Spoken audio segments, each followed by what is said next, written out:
영문학 사상 가장 위대한 작가 윌리엄 셰익스피어. 그의 작가로서 후반기에 해당하는 17세기 초, 당시 잉글랜드는 셰익스피어를 절대적으로 지원해준 엘리자베스 1세의 사망 이후 그녀의 먼 친척으로서 스코틀랜드의 왕인 동시에 잉글랜드의 왕으로 즉위한 제임스 1세의 통치 아래 있었고, 선왕 못지않게 그를 든든히 지원해준 새로운 국왕의 은혜에 보답하려 한 셰익스피어는 그를 흡족시킬 수 있는 예사롭지 않은 내용을 담은 특별한 작품을 발표하게 되는데요. 이것이 바로 그의 유명한 4대 비극 중 하나이자 욕망으로 타락한 인간이 끝내 파멸에 이르는 모습을 표현한 걸작 맥베스였습니다. 스코틀랜드의 왕족이자 용맹한 장군인 맥베스는 반란군을 진압하고 돌아오는 길에 그의 동료 벤크호와 함께 밤중에 광야에서 3명의 마녀들을 만나 맥베스가 장차 왕이 될 것이며 벤크호의 경우 그의 자손들이 장차 왕이 될 것이라는 특별한 예언을 듣게 됩니다. 17세기 당시 잉글랜드인들은 라파엘 홀린셰드가 저술한 연대기에 근거하여 작중의 벤크호를 그들의 국왕 제임스 1세가 속한 스코틀랜드의 한 오래된 가문의 조상으로 여기고 있던 만큼 마녀의 예언대로 그의 후손들, 즉 스코틀랜드의 선대왕들을 비롯해서 현재의 왕인 제임스 1세의 왕권의 당위성을 나타내려 한 것인데요. 그러나 이것은 어디까지나 당대의 인식이며 명백한 실존 인물인 맥베스와 달리 벤크호와 관련된 이야기들은 전부 야사일 뿐, 그의 실존 여부 또한 역사적 사실로서 전혀 증명된 바 없기에 그는 현재까지도 한낱 신화적 존재로 취급되고 있습니다.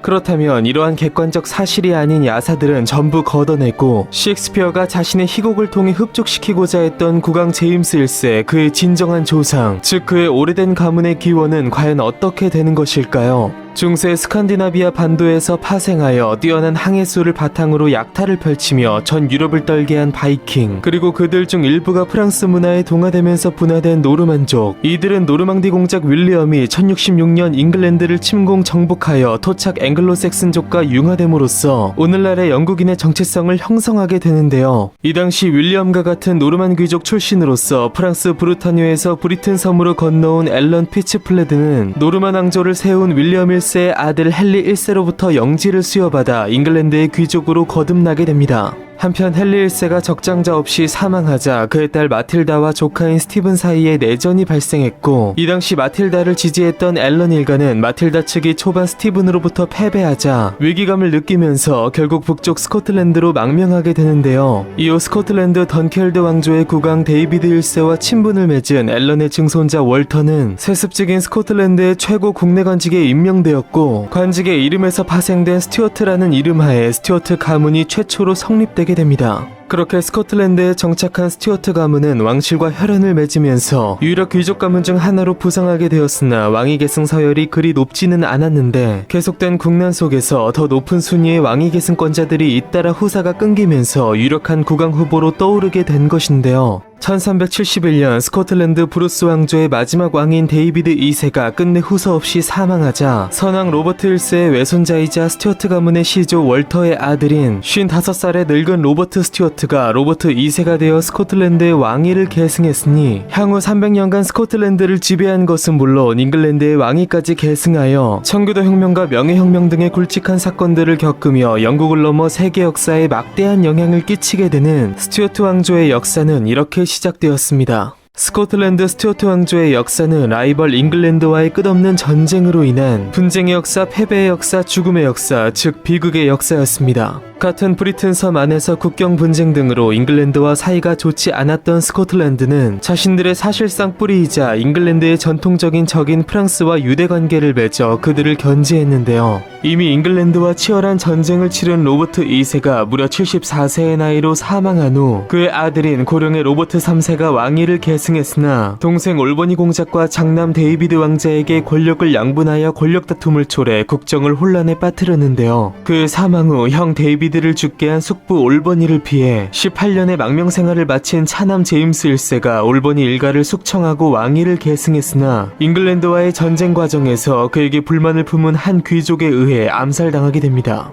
그렇게 제임스 1세의 사망 후 6살의 아들 제임스 2세가 왕위를 계승하면서 유력 귀족들이 섭정을 하게 되었고, 성인이 되어 섭정 귀족들을 제압한 뒤 장미전쟁을 틈타 혼란스러운 잉글랜드를 침략했으나 결국 어이없는 사고로 인해 전사했으며, 부친과 똑같이 6살의 왕위에 올라 성인이 되어 섭정 귀족들을 숙청한 제임스 3세는 잉글랜드와의 평화 정책으로 국내 인기가 하락한 속에 내외부적으로 반란과 적의 침공이 함께 일어나면서 이를 진압하는 과정에서 암살당하게 됩니다. 한편 혼란을 야기시킨 무능한 부친과 달리 반란을 진압하고 국정을 안정시켜 나간 제임스 4세는 장미전쟁을 끝내고 투대 왕조가 세워지면서 어수선한 분위기 속에 있던 잉글랜드를 침공했고, 전쟁을 기피한 그들의 왕 헨리 7세의 장녀 마거리 튜더와의 혼인을 이루어냄으로써 양국 사이의 평화 분위기를 조성하게 되는데요. 그러나 잉글랜드에서 헨리 7세가 죽고 혈기왕성한 헨리 8세가 즉위한 뒤 잉글랜드의 프랑스 침공 과정에서 프랑스와 동맹 중이던 스코틀랜드와 갈등이 일어나면서 결국 또다시 전쟁이 벌어졌고, 양측 모두 10만 가까이의 병사가 동원된 플로든 전투에서 많은 병사들의 희생 속에 대패, 제임스 4세 자신 역시 전사하게 됩니다. 그렇게 사망한 제임스 4세의 뒤를 이어 선조들보다 한참 더 어린 불과 1년 5개월 된 나이로 왕위를 계승한 제임스 5세는 성인이 되는 과정에서 어머니 마거릿의 힘을 빌려 정계의 실세였던 친프랑스파인 삼촌 올버니 공작을 몰아냈고, 마거릿의 새 남편으로서 또 다른 유력자로 떠오른 친잉글랜드파인 앵거스 백장 역시 몰아내면서 왕으로서 서서히 권력을 장악해 나가게 됩니다. 이후 프랑스의 유력 귀족 가문인 기지가의 마리와 결혼한 제임스 5세는 국교의 문제 및 프랑스와의 동맹 문제로 삼촌 헨리 8세와 불화가 생기면서 끝내 잉글랜드와 또다시 전쟁을 벌이게 되는데요. 그러나 30년 전 부친의 모습이 떠오르듯 스코틀랜드군은 소레이 모스 전투에서 잉글랜드에게 대패를 당했고, 정신적 신체적 피로로 지쳐버린 제임스 5세는 그대로 병석에 누운 채 불과 30살의 나이로 사망하게 됩니다. 한편 그의 왕비 마리는 당시 아들도 아닌 딸을 출산한 상태였으며, 태어난 지 일주일밖에 되지 않은 이 여아가 한 번도 보지 못하고 죽은 아버지를 대신해 스코틀랜드의 왕위를 계승하게 되었으니, 그녀가 바로 다른 어떤 선대왕들과도 비교할 수 없을 정도의 파란만장한 삶을 살아가며 잉글랜드 스튜어트 왕조의 시조 제임스 1세를 낳음으로써 영국의 새로운 시대를 열게 되는 메리 스튜어트였습니다.